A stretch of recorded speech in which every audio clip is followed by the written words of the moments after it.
The fire in the forge had been going since before sunrise. It always had. Farah Valdine did not know how to start a day any other way.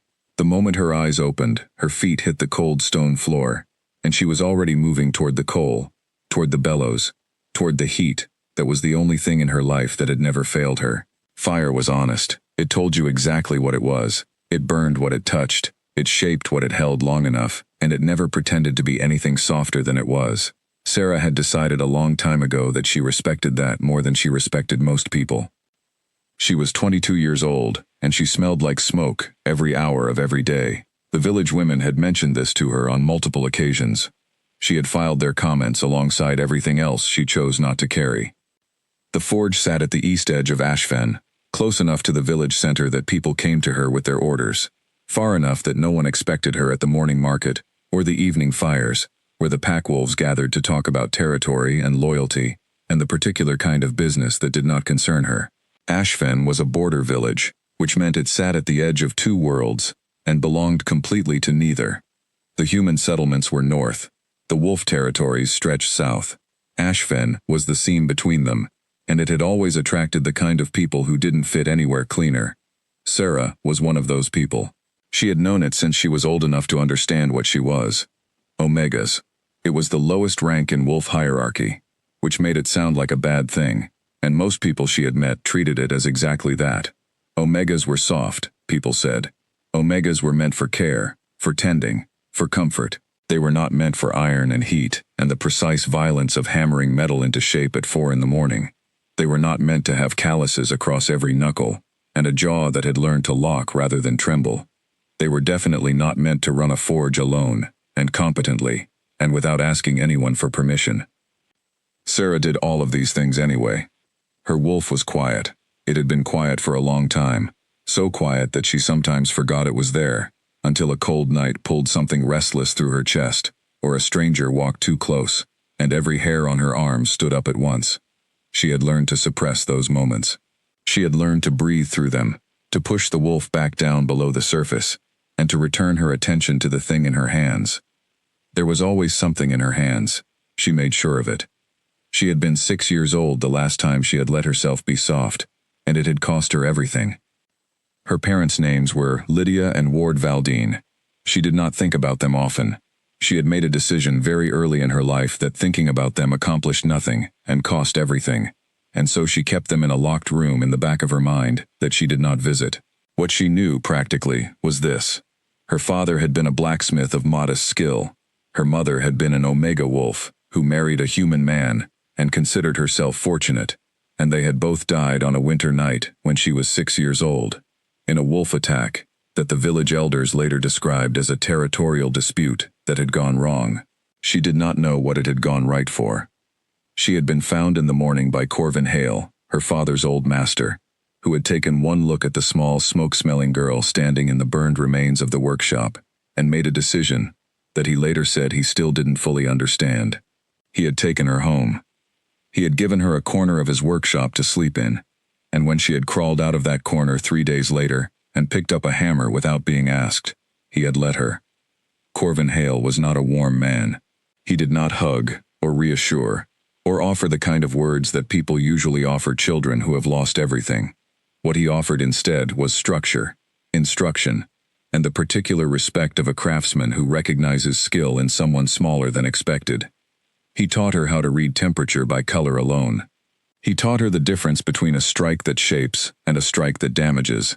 He taught her that silver was the most difficult metal in any smith's life, and the most rewarding, that it demanded patience the way no other metal did, that it would crack if you rushed it, and it would sing if you understood it. She had been 8 years old when she first made something in silver that Corvin looked at for a long time without speaking. She had been 9 when he told her, in the flat and almost reluctant tone he used for compliments, that she had more natural feel for the metal than anyone he had trained. She had been 12 when she quietly surpassed him. He never said anything about that directly, but he also never corrected her again after that, and she understood. Ashfen grew up around her the way towns grow up around their necessities. The forge was one of those necessities, and so Sarah became one too, which was a strange thing to be when the rest of the world had spent considerable effort suggesting that she was not necessary at all. The wolves of the region did not take orders from her forge.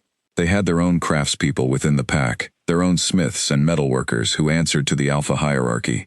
The humans used her for horseshoes, tools, hinges, the small daily ironwork of rural life. She built a reputation for work that held. Word traveled the way it does in border territories, slow and cautious, and eventually reliable. She was 17 when she took over the forge completely, after Corvin's hands started shaking too badly for fine work. She was 18 when she paid off the last of the debt on the building itself. She was 19 when she took on her first commission for silver, a set of ceremonial door fittings for a family in the Eastern District who had more money than taste, and were very pleased with the result.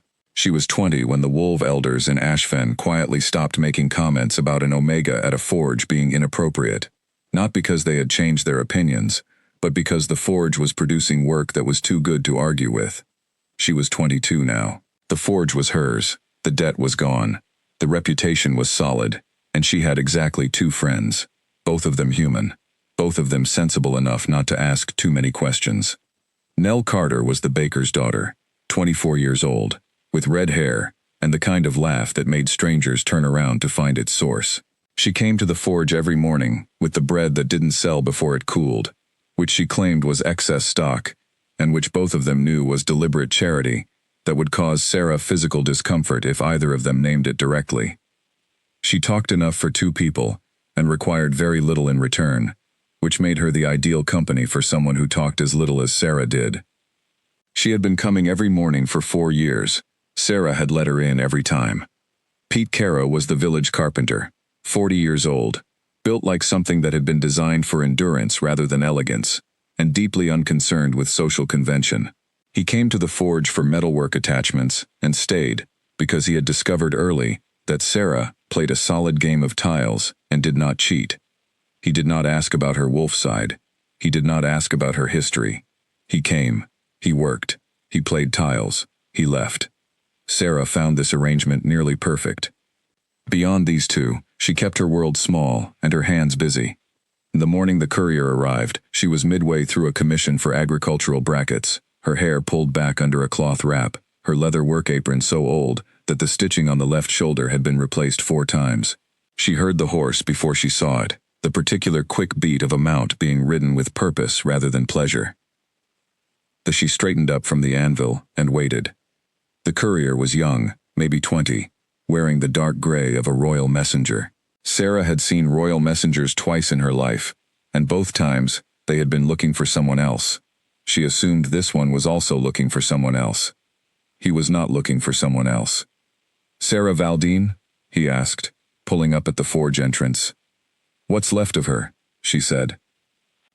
He dismounted and handed her a sealed letter. The seal was pressed in dark wax and shaped like a crown, with a circle of stars around it, which was either a very important house crest or the most elaborate thing she had ever seen on a letter that turned out to be the wrong address. She turned it over. Her name was written on the front in careful, precise script. Not her father's name, not the forge, her name. She broke the seal and read it, while the courier held his horse and waited. The letter was short.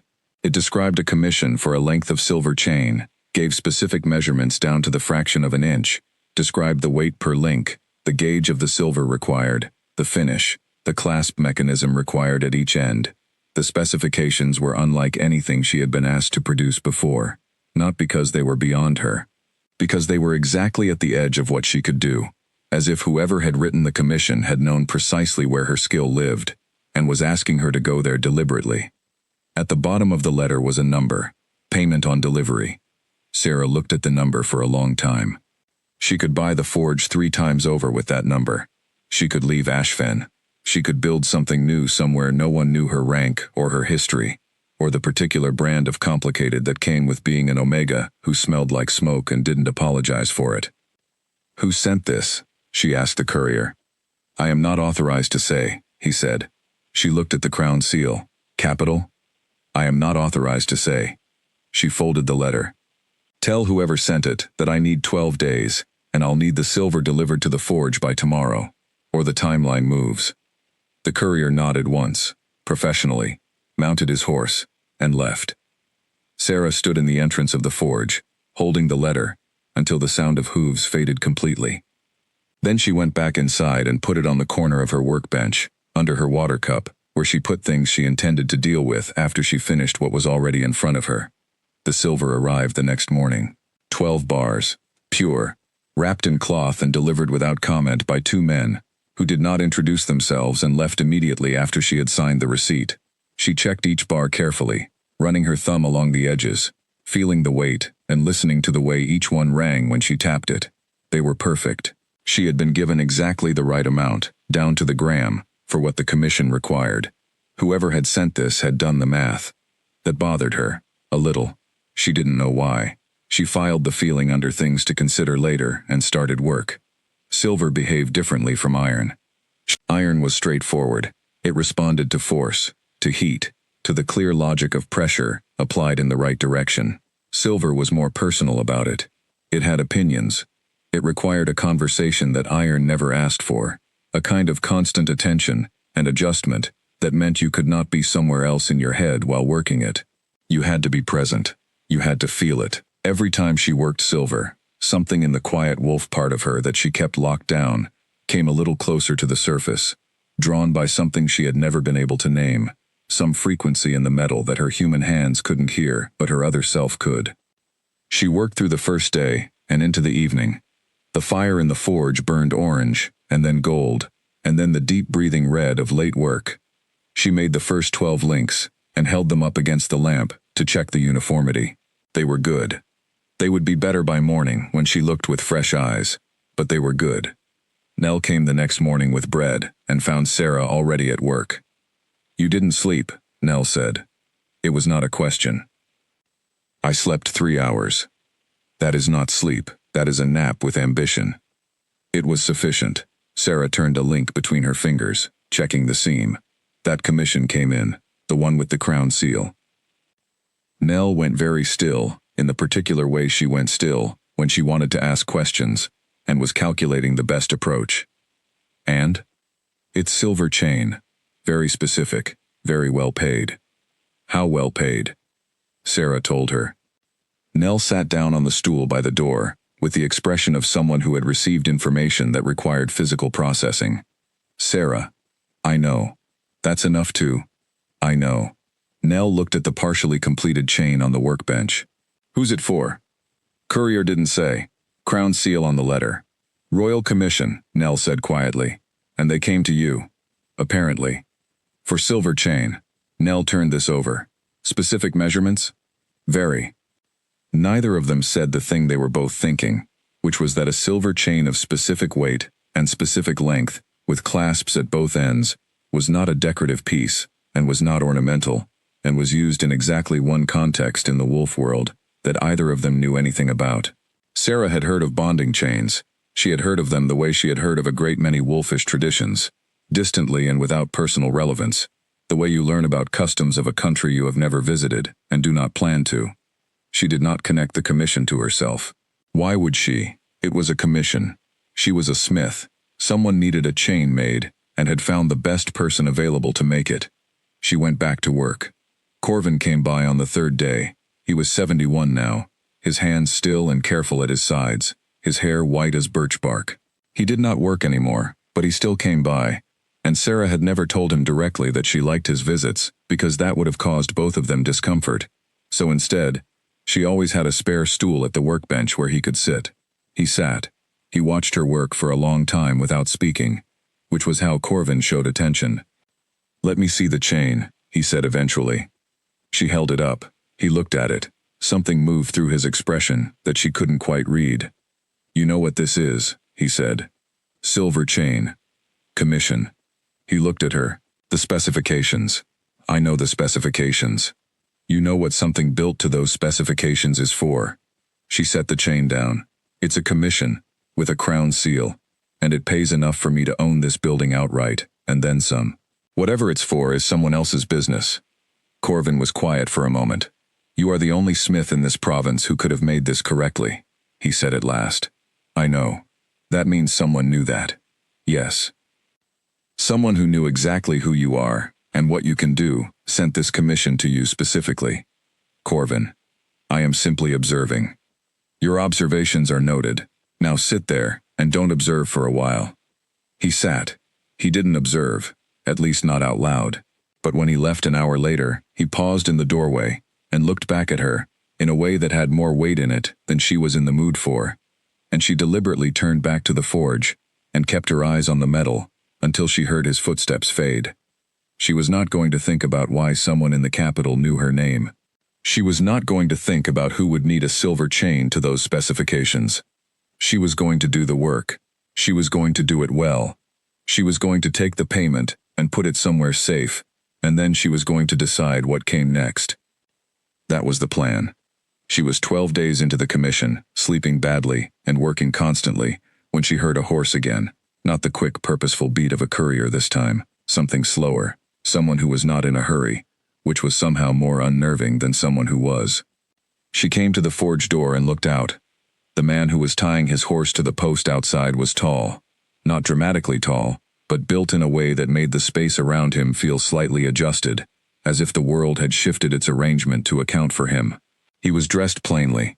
Dark coat, road-worn, no insignia she could see, scarring along the left side of his jaw, old and healed to a thin white line.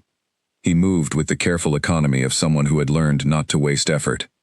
He turned and saw her looking. His eyes were gray, the particular gray of sky just before weather arrived, and they settled on her with the kind of directness that most people did not maintain once they realized they were looking at an omega. He maintained it. "Sarah Valdine?" he said. His voice was low and even. "Still," she said. "I am here about the commission." She stepped back from the doorway to let him in, because there was nothing else to do. He walked into the forge and looked around, the way someone looks at a place they want to understand, not just observe. "Quality inspection," she said. "Something like that. It's not done. I know, I'm early." She looked at him for a moment. "And you are?" "Seelan," he said. "Just the one name. No family name, no title, nothing attached to it." She filed this alongside the other things about this commission that she was choosing not to think about too carefully. "Well, Sheelan," she said, "you can sit or you can leave. I'm working." He sat on the stool by the door, the one Nell usually took, and he didn't say anything else. She went back to the chain. She worked for a long time in silence, and he stayed for all of it, and she told herself that the particular alertness moving through her chest was just the awareness of a stranger in her space. She almost believed it. It was late when he left. He thanked her for the time in the same even tone he had used for everything else, untied his horse, and rode away at the same unhurried pace. She stood in the forge doorway, watching the road long after he was gone. The fire had burned down to coals. The chain lay on the bench, 17 links completed, each one exactly right. Her wrist felt warm. She pressed her other hand over it, and stood there in the quiet until the warmth faded. She went back to work. The next morning she was at the forge before sunrise, same as always, and she was already pretending the previous evening had been entirely ordinary, and she was almost succeeding. Almost. The commission had 7 days left when Kaylin came back. Sarah was in the middle of a delicate fold and a mid-chain link, the silver at exactly the right heat for what she needed, which meant she could not look up, could not stop, could not acknowledge his arrival in any way that would break her concentration. She heard him tie his horse outside. She heard him walk in. She heard the stool drag slightly as he sat. She finished the link. Then she looked up. He was watching the chain. Not her. The chain. His expression was the kind of neutral that takes practice to maintain, and she had spent enough time reading faces made careful by effort to recognize what that looked like. "Still doing quality inspection?" she said. "You said I could sit or leave," he said. "I sat." "That was yesterday's offer. I assumed it renewed." She turned back to the forge. "It doesn't renew automatically. You have to ask." A pause. "May I sit?" She did not answer immediately, which was an answer. She heard him shift on the stool and then settle, which meant he was staying. She went back to the silver. They worked in parallel silence, which was an odd thing to say about a man who was not working, except that his stillness was its own kind of work, a particular held quality that she had never encountered in another person. Most people filled silence with movement, with small sounds, with the need to signal their presence. He did not. He was simply there, occupying his space with an economy that felt almost professional. She had known exactly 2 other people in her life who had that quality. Corvin was one. The other had been a wolf from the Southern Territories who had passed through Ashfen years ago, an elder pack member moving between regions, old enough that his authority no longer needed to announce itself. She had been 16 and had not understood, at the time, why his presence had made the air in the room feel heavier. She understood it better now. She was not going to think about what it meant. The gauge on the 3rd section is finer than the 1st, Salen said. She paused with the tongs in her hand. I adjusted the specification. The weight distribution was front-heavy. I rebalanced it. The commission letter specified a particular gauge. The commission letter was written by someone who knew what they wanted, but not how silver behaves under tension at that weight. I made a correction. She set the tongs down and looked at him. If you want the chain to actually function, it needs the adjustment. If you want the chain to be exactly as written, and potentially fail at the midpoint under load, I can redo the 3rd section. A long pause. Something moved through his expression that might have been the beginning of something like amusement if it had been allowed to develop. Leave it as you've corrected it. That's what I was going to do regardless. I know. She turned back to work. The silence returned, and it was somehow different from before. A degree warmer, a degree more comfortable, and she decided not to examine that too closely. He had been sitting there for nearly 2 hours when Nell arrived with the morning bread. Nell stopped in the doorway, looked at Salen, looked at Sarah, looked at Salen again, with a speed and completeness of assessment that Sarah genuinely admired. Nell had a gift for reading rooms. She used it constantly and well. Morning, Nell said, in her most neutral voice, which was still considerably warmer than most people's warmest. Nell, Sarah said, bread. Nell placed the bread on the side table and did not leave, which Sarah had expected. I don't think I've seen you before, Nell said to Quallen with the bright friendliness of someone who was actually conducting an investigation. I came yesterday, Quallen said. And you're back today. Yes. Quality inspection, Sarah said, before Nell could ask. Of what specifically? Nell asked, also before Sarah could prevent it. The commission I'm working. Ah. Nell looked between them, with the expression of someone filing information for later use. I'll leave you to it then. She did not leave immediately. She made herself a cup of tea from the pot on the side table, with complete calm, drank approximately half of it, and then departed at a pace that allowed for thorough observation on the way out. Sarah waited until she heard Nell's footsteps fade. She will ask me 17 questions tomorrow, she said. Is that typical? She usually manages 12. You are more interesting than most things that happen here. He was quiet for a moment. Is that a problem? She thought about it. Not yet, she said. He came back on the 3rd day, and the 4th. On the 4th day, she was working on the clasp mechanism, which was the most demanding part of the commission, a double-lock system that required the kind of fine work that made her eyes ache by evening. She had been at it for 6 hours when her hand cramped, badly enough that she had to set down the tool and press her fist against the workbench and breathe until it passed. She heard him stand. Don't, she said. He stopped. I'm fine. It's a cramp. It passes. He sat back down. She breathed through it. It passed. She picked up the tool. You've been working since before I arrived, he said. That was 4 hours ago. I work long hours. This is not unusual. You should eat something. She looked at the half-eaten bread on the side table that Nell had brought, and that she had technically touched at some point during the day. I have eaten. That was 3 hours ago, and you had 2 bites.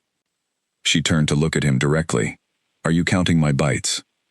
You are doing very fine work on an empty stomach and tired hands, he said. I am noting it. Noted. Now stop noting it. He did not argue. He also, approximately 20 minutes later, produced a wrapped parcel from his coat that turned out to contain actual food, substantial and warm, from what she recognized as the inn at the north end of the village. He set it on the workbench without comment and returned to his stool. She looked at the food. She looked at him. He was looking at the chain. She ate the food. It was very good. She did not say thank you immediately, because it would have required stopping work, and she didn't want to stop work. But when she set the empty wrapping aside, she said, without looking up, "That was decent of you." "You're doing good work," he said. "I didn't want it slowed down by your hands failing." She almost smiled. She caught it before it fully formed. Practical motivation. Entirely. On the 5th day, she noticed the way the wolf in her responded when he came in. It was not dramatic. It was not the full-body alertness she felt around strangers or potential threats.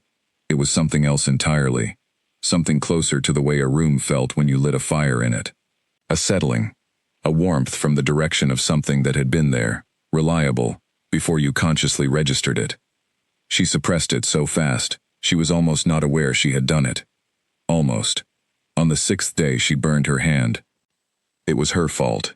She knew better than to reach past the cooling rod while her mind was divided, and her mind had been divided all morning between the chain and the fact that she had been listening for the sound of a horse on the road and hadn't heard one yet. She reached past the rod, and the back of her hand connected with the edge of a heated piece, and she pulled back with a sound that was less a word and more a sharp exhale of annoyance at herself. It was not serious. The skin was red and would ache for a day or two. She ran cold water over it from the bucket by the anvil and was patting it dry when she heard the horse outside. He walked in and stopped when he saw her hand. "I'm fine," she said. "It's not serious." He crossed the forge in the particular way of someone who moves toward a problem automatically, the way water goes toward low ground. He stopped in front of her, close enough that she was aware of exactly how much taller he was, close enough that she could smell the road on him, and something under it, something that her closed-down wolf noticed before the rest of her did. The pine forest. Lightning. Something old. He looked at her hand. "May I?" he said. She should have said no. She was already forming the word. What came out instead was a silence that lasted long enough to become a yes. He took her hand in both of his. His hands were larger than hers, and also calloused, which she had not expected. He turned her hand to look at the burn. She looked at the side of his face instead, at the scar along his jaw, at the way he was frowning at her hand with the focused concern of someone who takes small hurts seriously. It was an unexpected thing to find in a person. Most people who held authority held it by not appearing to care about small things. "You should put something on this tonight," he said. "Do you have a remedy at home?" "Yes." "Good." He released her hand with the same careful precision with which he seemed to do everything. He stepped back. He went to his stool. She stood there for a moment, her hand still feeling the shape of his grip on it. The mark at the base of her wrist, which she had never paid particular attention to, because she had always assumed it was just a birthmark of unusual placement, was warm. She pressed her other hand over it. It cooled. She went back to work. Corvin came that afternoon and found Seelan on the stool and Sira at the forge, and the two of them, in a silence, that Corvin stood in the doorway, reading for longer than was comfortable, before he said anything. "Corvin," Sira said, without turning around. "Don't." "I was not going to say anything," Corvin said. Your entire posture was about to say something. He came in and sat in the second chair that she had added to the forge, some time ago, for reasons she had not examined. He looked at Seelan with the direct assessment of an old craftsman who has long since given up performing social courtesy. Seelan looked back with equal directness. "Kalen," Sarah said. "Corvin Hale. He trained me. Corvin, this is Kalen, who is doing quality inspection for the commission." 5 days of quality inspection, Corvin said. "The work is detailed," Seelan said. "It is," Corvin agreed. He looked at the chain on the bench. He looked at Sarah. "It's nearly done," he said. 2 more days, she said. "And then the commission is complete," Corvin said. He was talking to Cullen. "Yes," Corvin said. "And your inspection will be complete." "Yes." Corvin sat with this for a moment. "I see," he said, in the tone of someone who sees considerably more than the conversation contains. Sarah added coal to the fire, with more force than necessary. "Corvin, I asked you specifically not to do the thing you are doing." "I am simply sitting here," Corvin said. "Sit quieter." He sat quieter, but when he left an hour later, he paused in the same doorway he always paused in, and this time he looked at Seelan instead of Sarah, and what passed between them in that look was something she caught the edge of, without being able to read it fully. Something that looked like acknowledgement. Like two people who knew something she did not, recognizing each other across it. She turned back to the forge. 2 more days. The chain would be done in 2 more days. Istelan would take it. The commission would be complete. The payment would come through, and she would decide what came next. That was still the plan. She told herself. It was still the plan all evening, standing at the forge alone after everyone had gone, working by firelight, the chain nearly finished on the bench beside her. She told herself that the warmth at her wrist was the fire. She told herself that the quiet alertness that had been living in her chest for 6 days was simply the particular awareness that came with having a stranger in a space she considered her own. She told herself these things with great conviction, and then she looked at the chain. It was beautiful. Objectively, technically, by any measure of craft she knew how to apply. Each link was perfect. The weight was balanced exactly as she had adjusted it. The silver had been worked to a finish that caught the firelight and held it, that seemed to breathe when she moved it. The clasps were the finest mechanical work she had ever produced. It was the best thing she had ever made. She had made it for someone. She still didn't know who. She held it in her hands for a long time in the empty forge, and the fire burned down around her, and something in the locked room at the back of her mind pushed once, quietly, against the door. She locked it back. She set the chain on the bench. She went home, and she slept badly, and in the morning she went back to the forge before sunrise and started the last day's work. On the morning of the 12th day, Sarah finished the chain. It had happened at precisely the moment the sun cleared the eastern tree line and sent the first pale light of the day through the forge entrance, which felt like the kind of detail that belonged in a story someone else was living. She was practical enough to ignore the drama of it. What mattered was that when she held the chain up against the light and worked through her final inspection, link by link, clasp mechanism, seam, gauge, weight, every element met the specification she had been given and then exceeded it. She had made something perfect. She knew it the way a craftsperson knows things, not with pride exactly, but with a kind of settled certainty, the quiet authority of someone who has done precisely what they set out to do. She put the chain in the velvet-lined case she had bought from the market for delivery, closed the lid, and set it on the corner of the workbench. Then she stood very still in the empty forge for almost a full minute. She was waiting. She had not admitted to herself that she was waiting, but her body knew it before she did. Her ears were cataloging the sounds of the road outside, a particular mix of early morning village noise, cartwheels and distant voices and birds, the way she always listened now for a sound she had not been listening for 12 days ago. She heard the horse. She moved away from the workbench and was deliberately examining a tool rack when Istelan walked in. She did not turn around. "It's done," she said. She heard him stop. A pause. "May I see it?" She picked up the case and turned and held it out to him. He crossed the forge and took it from her and opened the lid. She watched his face, and she could not help it. She had never been someone who watched faces. She was better with metal and fire and the physical language of heat and pressure, but she had been watching this face for 6 days, and she had learned its vocabulary. She knew what his neutral looked like, and she knew when something moved underneath it. And something moved now, looking down at the chain. Something careful and contained and very old. "It's remarkable," he said. "It's what you commissioned." "It's more than that." He looked up at her. "You adjusted the gauge in the 3rd section. I told you I was going to." "I know. The rebalancing is perfect." He looked back at the chain. "You understood what it was supposed to do." Something about the way he said this made the back of her neck feel strange. "It's chain. It's supposed to hold." "Yes," he said. "It is." He closed the lid. He held the case in both hands, and did not move immediately, and she had the sense that he was composing himself, the way people compose themselves, before a difficult conversation. She felt the wolf in her surface slightly, and pushed it back. "The commission came from the palace," he said. "I had guessed as much." "From me." She stood very still. "Specifically requested by name," he said. "Your name, on the advice of 2 people who told me that there was one smith in this province who could produce what I needed, and that her name was Sarah Valdine, and that she worked out of a forge at the east edge of a border village called Ashfen." Her voice, when she found it, was flat and even, and she was proud of it. So you were inspecting your own commission. I wanted to see the work. You wanted to see me. A pause. Yes. She was silent for long enough that the forge fire sounded loud. She looked at the case in his hands. She looked at the chain inside it, which she could see through the velvet, the perfect links, and the perfect clasps, and the balance she had adjusted, because she understood what it was supposed to do. She had understood without understanding. That was the worst part. Something in her had known the specifications, the way a lock knows the shape of its own key, and she had worked toward it instinctively, improving on the original design, without being able to name why it felt right to do so. Something in her wolf, the thing she kept locked away and quiet, had been speaking through her hands the entire time.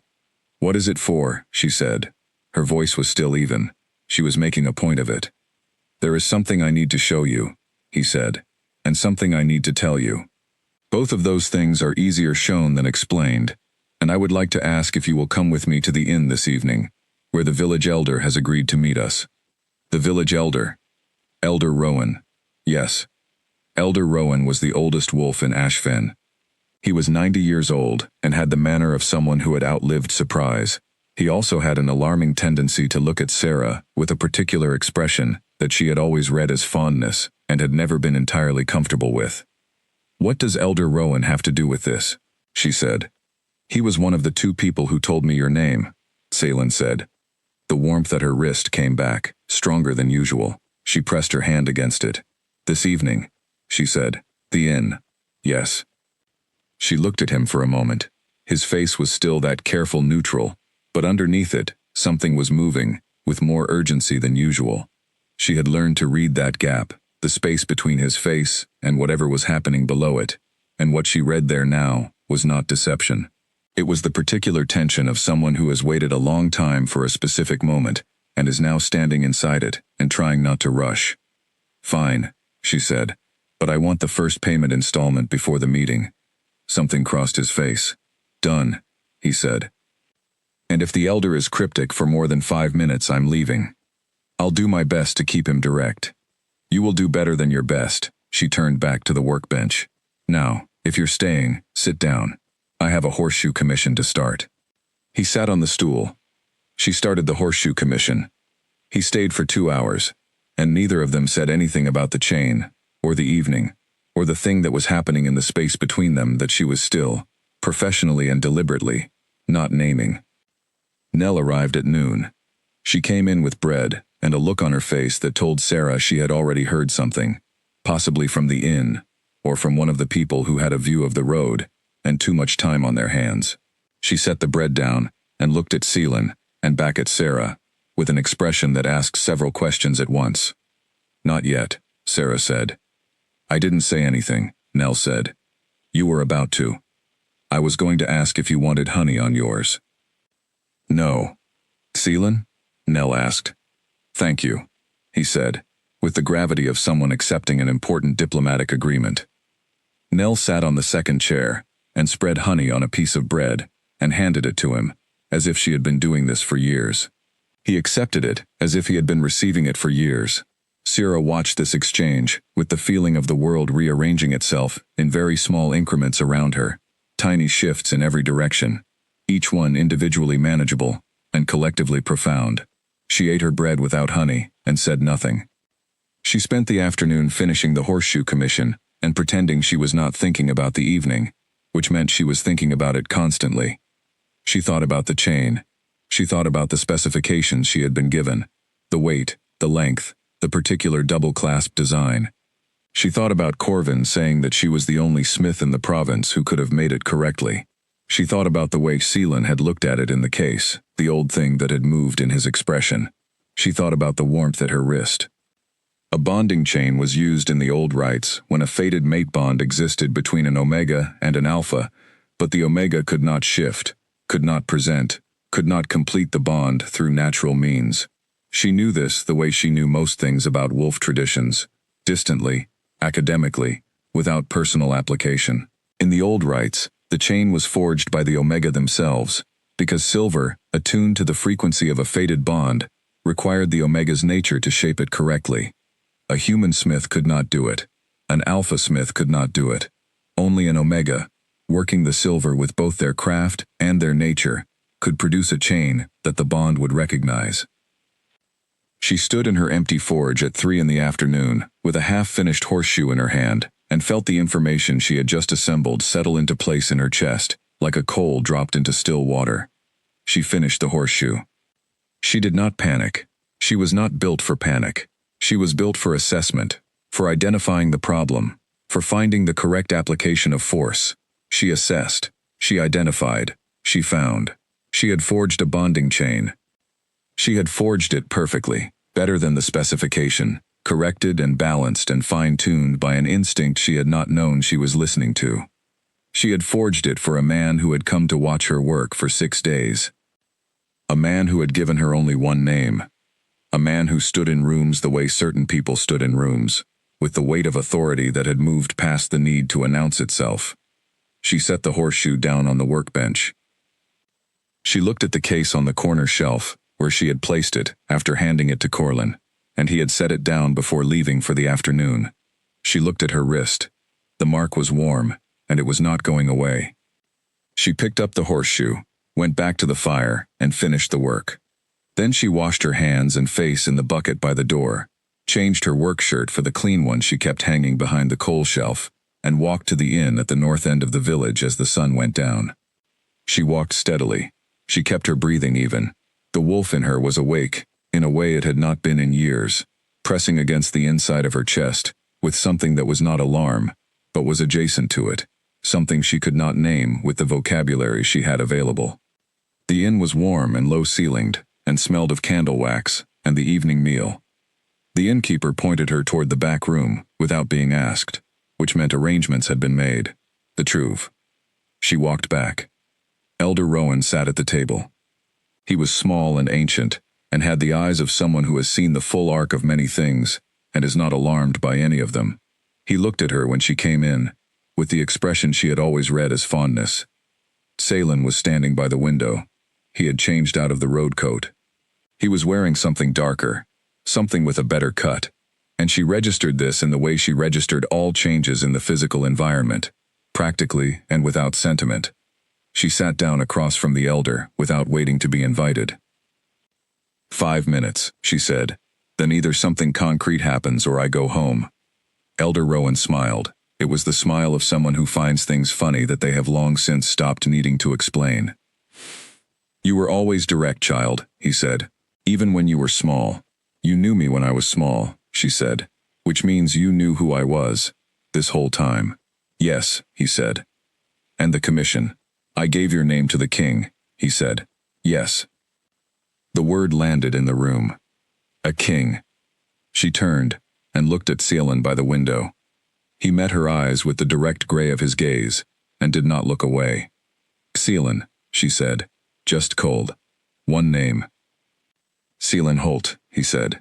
King of the northern and southern wolf territories. Yes. She turned back to the table. She looked at the grain of the wood surface for a moment. She breathed. And the chain, she said. Is for us, he said. If you agree. She looked at him. The wolf in her chest was pressing hard now, against the locked door, against every habit of suppression and containment she had built over a lifetime. The warmth at her wrist was steady and present, and very certain about what it was. I made it, she said. I know. I made my own bonding chain without knowing it. Yes. She was quiet for a long moment, then she said, in the flattest and most practical voice she had, I want double the commission. Elder Rowan made a sound that, in a younger man, would have been a laugh. Selen looked at her, and something in his expression, past the careful neutral, past the held authority, moved in a way that she had not seen before, a warmth that did not try to contain itself. Done, he said. And I have questions. I know. Many questions, beginning with why, and continuing through how, and when, and who else knew, and ending with what exactly you expected to happen, if I had simply said no, and posted the chain back to the capital. I would have come to collect it in person, he said, and I would have asked you directly. So this was the indirect method. It was the method that let you make the decision yourself, before you knew what the decision was. She thought about this for a moment, She thought about the 12 days of work. She thought about the silver in her hands, and the instinct that had moved through her without permission, and the chain that was sitting in a velvet-lined case on her workbench, and was the best thing she had ever made. She looked at Elder Rowan.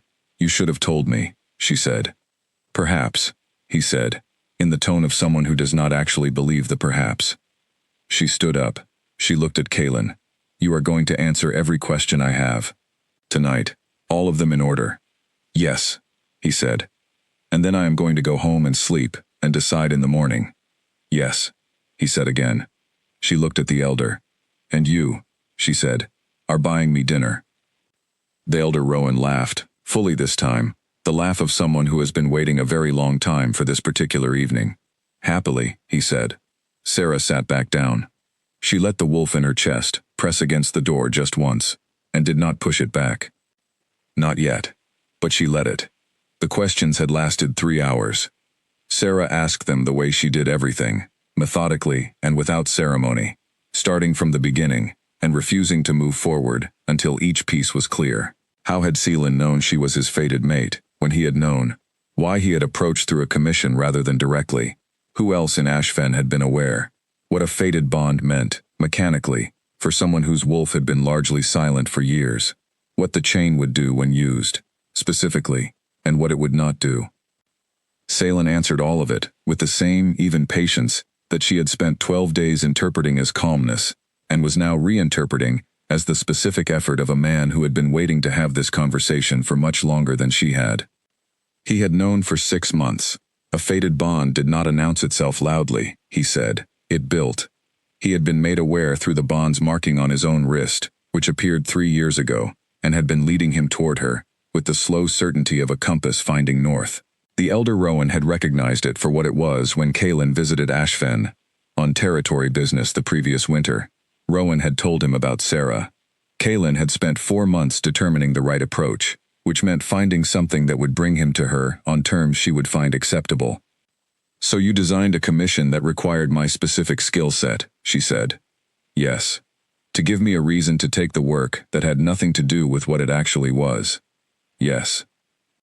Because if you had written a letter saying, 'You are my fated mate, and I need you to forge the bonding chain,' I would have sent the letter back," he said, "probably with a note explaining that you do not accept projects based on insufficient specifications."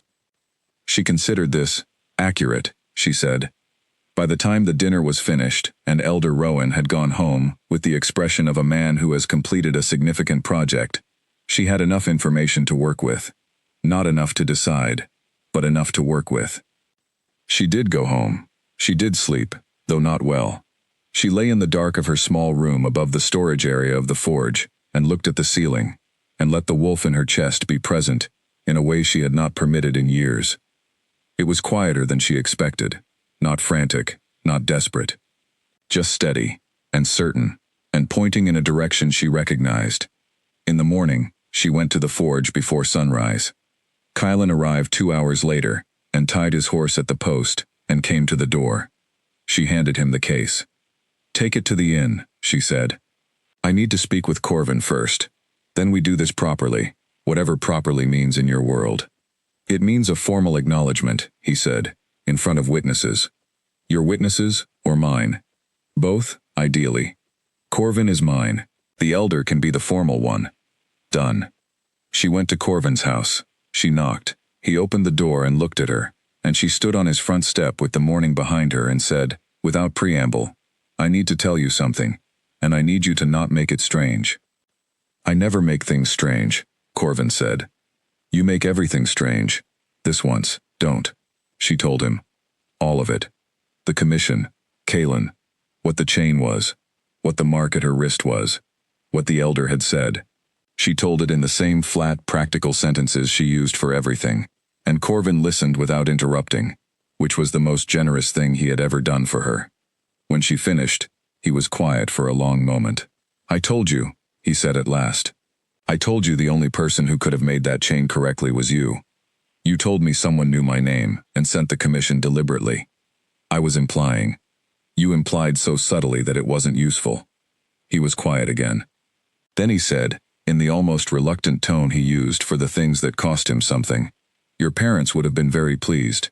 Your mother would have had things to say about the wolf hierarchy, and the way it treats omegas. She had opinions about that. A pause. Your father would have wanted to know about his forge quality. Sarah felt something move through her chest that was not the wolf, and was not the forge, and was the locked room, at the back of her mind.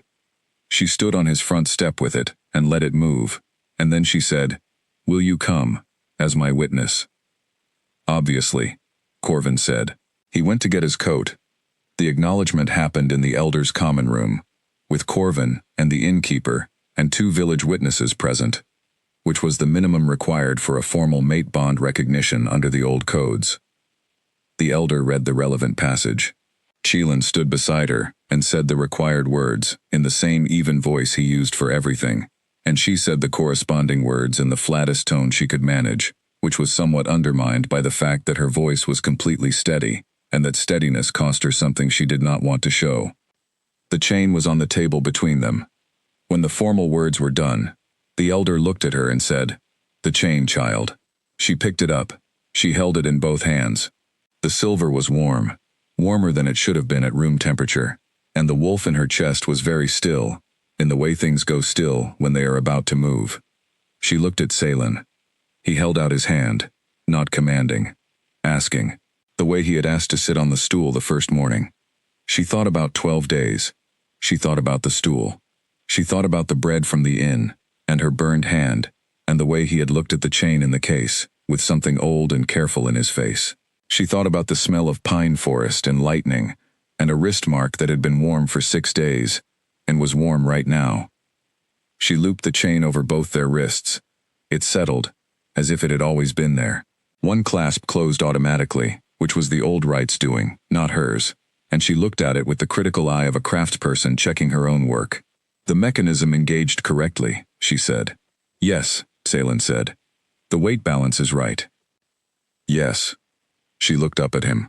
He was looking at her, with the expression that had been trying to form for 6 days, and was no longer being held back. "The clasp design is still more complicated than it needs to be," she said. "I may revise it." "You may revise whatever you like," he said. "I will hold you to that," she said. "In writing. It should be in writing." Corvin, behind her, made a sound that was entirely involuntary, and entirely fond, and that she decided to interpret as a cough. The wolf in her chest stepped through the door she had left open. It did not announce itself. It did not flood her with the overwhelming wave of recognition that she had spent years bracing against. It simply stepped through, quietly, and settled. She pressed 2 fingers to her wrist beside the chain. Warm, steady, certain. She looked at Callan. "You owe me an explanation of what the formal protocol is for the capital," she said. "I need specifics. I need timelines. And I need to know whether I am expected to stop operating my forge, because the answer to that question will determine the nature of several subsequent conversations." "You are not expected to stop anything," he said. "Good. Then let's discuss the rest." He nodded, and there was something in his face that she had not seen before, something unguarded and uncalculated, the expression of a man who has been holding a very significant amount of patience for a very significant amount of time, and has just been permitted to set it down. She felt the pull of it, the way she felt the pull of fire. Honest, direct, exactly what it was. She did not look away. "Also," she said, "tell your courier next time to include the full specification in the original letter. I spent 3 days recalibrating the weight distribution because the original numbers were wrong." Seelan looked at her. Then he said, "I'll include it in writing." "In the formal agreement," she said. "I want that noted." "It will be noted." Nell, who had materialized in the doorway of the common room at some point during the preceding 10 minutes, and was now standing with the expression of someone experiencing several large feelings at once, said, in a very controlled voice, "So, I will need more bread tomorrow." "You will need more bread every day," Sarah said. "That is not new." "For 2 people," Nell said. Sarah looked at the chain on her wrist. She looked at Kaylin. She looked back at Nell. "For 2 people," she said. The news traveled the way news travels in small places, quickly and with elaboration. By the second morning after the acknowledgement ceremony, Sarah had heard 3 different versions of her own story from 3 different people who had stopped by the forge, each version featuring slightly different details and a progressively more dramatic account of the moment the bonding chain had closed on its own. The third version had apparently included visible light, which she could confirm had not happened. She corrected each telling with the same flat precision, and sent each person on their way with the information that she was working and was not currently available for interviews. Corvin came at mid-morning and sat on his stool without being invited, and drank tea, and did not say anything immediately, which meant he had something to say, and was deciding how. "The village is adjusting," he said finally. "The village will adjust, or it won't," she said. "Either way, I have horseshoe commissions to finish. The Wolf Elders have asked to meet with you. Tell them Tuesday. I'm busy Monday. Sarah." She set down her hammer. "Corvin, I have been an Omega in this forge for 6 years. The Elders did not want to meet with me before Tuesday. They can continue waiting until Tuesday." Corvin was quiet for a moment. "Fair point," he said. She picked up the hammer. "Also, I need you to find me 3 more good suppliers for silver. If the capital commissions are going to increase, which they will, I need a reliable pipeline, and I won't be dependent on single-source delivery. You're planning to keep working. I'm planning to keep working. Even with Corvin. All the changes coming. The forge doesn't stop because my life rearranged itself. The orders still need filling. The fire still needs coal." She struck the metal with the clean authority of someone who has made a decision and intends to be boring about it. "I told Seelan last night that I would need a complete written briefing on what the capital expects, a timeline for any travel requirements, and a detailed account of what Queen means in practical terms in this specific territory, because I have not been operating from the assumption that my rank was going to change, and I need current information to plan correctly." How did he respond to that? He had a ledger with him. He produced the ledger. We went through it for 2 hours. Corvin looked at her for a long moment. He came prepared. He came very prepared. She paused. He also brought food again. From the inn. I had eaten, but I didn't say so. Corvin's expression did the thing it did when he was fond of something and had decided not to make it a thing. He drank his tea and looked at the fire. "You'll be all right," he said. "Not a question."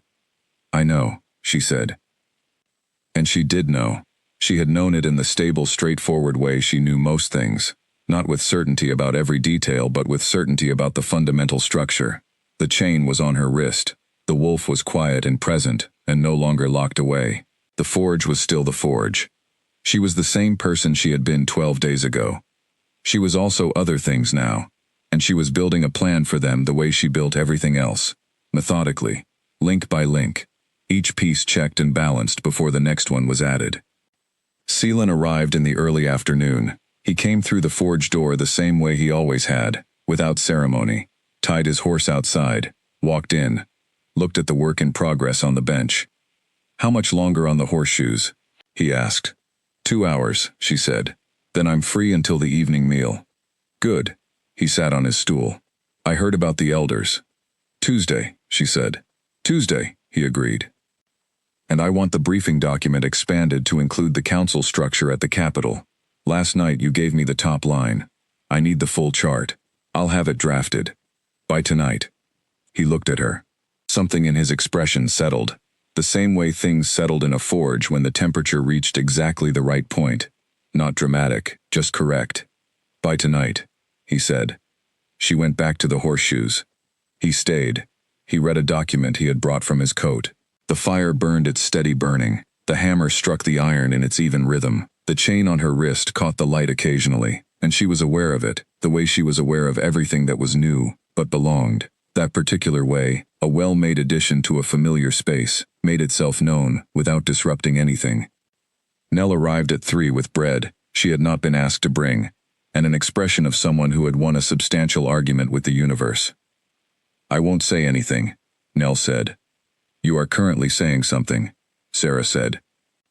"I mean, I won't say the thing I want to say." "Thank you." Nell looked at Kynelan. "Is she always like this?" "Yes," he said. "Does it improve?" "I'm told it deepens." Sarah pointed at both of them with the handle of a pair of tongs. "I am standing right here." "We know," Nell said, already pulling out the honey. and spreading it on a piece of bread with the comfortable authority of someone very much at home. She handed the bread to Kalen. He accepted it. She spread a second piece without honey and handed it to Sarah, who took it and ate it standing at the forge, without breaking her work rhythm, which was how Sarah ate bread when she was in the middle of something important, which was, Nell had come to understand, every single hour of every day. She watched the two of them from the stool, the king with his document and his bread with honey, the Omega Queen with her tongs and her bread without honey, and her eyes on the iron that was almost ready, the chain on her wrist catching light in the ordinary way of things that are precisely where they belong. Nell had known Sarah for 4 years. She had brought bread for 4 years. She had watched this person work and refuse and push and build and hold everything at arm's length, with the practiced efficiency of someone who had learned that arm's length was the safest operating distance. The chain was not at arm's length. The hammer struck the iron. The fire breathed. The afternoon light came through the forge entrance and landed on the workbench and the velvet-lined case that Sarah had never moved back to the corner. It was sitting in the center of the bench now, open and empty, and the chain that had been in it was on Sarah's wrist and showing no intention of being anywhere else. Nell finished her tea. "Same time tomorrow?" she said to Sarah. "Same time tomorrow," Sarah said, without looking up. Nell looked at Kalen. "Same time tomorrow," she said, as if confirming a booking. "I'll be here," he said. Nell nodded, as if this was the correct answer to a question she had been asking for several years. She gathered her basket and walked out into the afternoon, and from the road she could hear the hammer and the fire, the same sounds that had come from that forge every morning for 6 years, steady and even and entirely unhurried. She walked home smiling. In the forge, Sarah finished the horseshoe. She held it up against the light, turned it, checked the curve, the weight, the shoe's even arc. Good. She set it with the others and looked at the completed set, and then looked at the list of remaining commissions on the corner of the workbench. She had 3 more days of current work. After that, the briefing from Seelan. After that, the meeting with the elders. After that, the beginning of whatever the larger shape of this turned out to be. She was not afraid of it. She was not afraid of much, which had always been partly stubbornness, and partly the particular fearlessness of someone who had already lost the things they feared losing. But this was different. This was not the fearlessness of nothing left to lose. She looked at the chain on her wrist. The wolf in her chest was still and present, and pointing, in its steady way, forward. She had things to lose now. She looked at Seelan, who was reading his document with the quiet focus of a man who had long practiced with patience and was now, perhaps, beginning to set it down. She had made the chain herself. She had made it without knowing what it was, and she had made it better than the specification, and she had made it exactly right. She always knew what she made would hold. She put her tools away in their proper places. She added coal to the fire, and set the damper for the evening. She washed her hands in the bucket by the door, and dried them on the cloth she kept on the nail beside it. She stood in the forge entrance for a moment, the late afternoon behind her, the fire at her back, the familiar smell of smoke and metal that was the constant and unchanged fact of her life. Then she went back inside. "The council briefing," she said to Castellan. "Start from the top." He set down his document. He looked at her with the expression that was no longer being held back. He started from the top. And in the quiet border village of Ashfen, in the forge at the east edge of everything, the fire kept burning, and the work went on, and the chain on her wrist was warm and settled and exactly as strong as the hands that had made it, which was very strong indeed.